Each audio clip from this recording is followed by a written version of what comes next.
ਯਾਰ ਸਵੇਰ ਵਾਵਾ ਦੇਰ ਹੋ ਗਈ ਏ। ਉਹ ਮੈਂ ਮੁੰਡੇ ਨੂੰ ਵੇਖਣਾ ਪਿਆ, ਕੈਸ਼ੀਅਰ ਇੱਕ ਗੱਲਾਂ ਪਿਆ ਕਰਦਾ ਵੀ ਤੈਨੂੰ ਜਾ ਕੇ ਪੁੱਛੀਏ ਸਹੀ, ਨਾਲੇ ਰੋਜ਼ ਦਾ ਟਾਈਮ ਹੋ ਗਿਆ, ਹੁਣ ਚਲੀਏ ਘਰ ਵੀ ਤੇ ਜਾ ਕੇ ਇਫਤਾਰੀ ਸ਼ਤਾਰੀ ਕਰੀ, ਨਾਲੇ ਉਹਨੂੰ ਕੈਸ਼ੀਅਰ ਨੂੰ ਪੁੱਛੀਏ ਕੋਈ ਕੀ ਕੋਈ ਗੱਲਬਾਤ ਹੈ।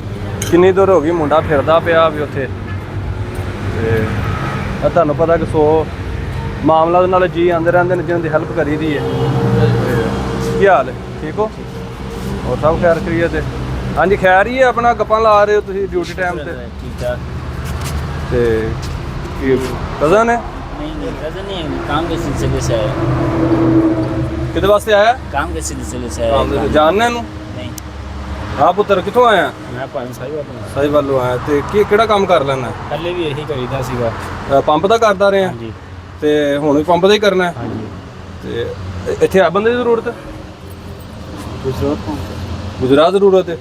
ਤੇ ਪੁੱਤਰ ਗੁਜਰਾਤ ਸਾਡਾ ਪੰਪ ਹੈ ਦੂਸਰਾ, ਤੇ ਉੱਥੇ ਕਰ ਲੇਗਾ ਕੰਮ ਫਿਰ? जी कर लेंगे बहुत। ਤੇ ਚਲੋ ਫਿਰ ਮੁਸ਼ਤਾਕ ਗੱਡੀ ਆਂਦੀ ਹੈ ਨਾ ਤੇਲ ਵਾਲੀ, ਤੇ ਇਹਨੂੰ ਬੱਚੇ ਨੂੰ ਫਿਰ ਉੱਥੇ ਭੇਜੋ ਤੁਸੀਂ। जी ठीक है। ਠੀਕ ਹੈ। ਤੇ ਪੁੱਤਰ ਦਿਲ ਆ ਕੰਮ ਕਰਨਾ, ਲਾਮਾ ਨਾ ਆਏ ਤੇਰਾ। ਤੇ ਹੁਣ ਮੈਂ ਬੱਚੇ ਦੀ ਡਿਊਟੀ ਲਾ ਦਿੱਤੀ, ਹੁਣ ਅਫਤਾਰੀ ਦਾ ਟਾਈਮ ਨਹੀਂ ਤੇ ਤੇਰਾ ਹੋਰ ਮਜ਼ੀਦ ਗੱਪਾਂ ਲਾਣੀਆਂ ਸਨ, ਤੇ ਧਿਆਨ ਨਾਲ ਕਰਨਾ। ਠੀਕ ਹੈ ਮੁਸ਼ਤਾਕ, ਫਿਰ ਇਹਨੂੰ ਫਿਰ ਭੇਜ ਦਿਓ ਉੱਧਰ। ਤੇ ਅਸੀਂ ਫਿਰ ਚੱਲੀਏ ਹੁਣ ਘਰ, ਅਫਤਾਰੀ ਦਾ ਟਾਈਮ ਹੋ ਗਿਆ।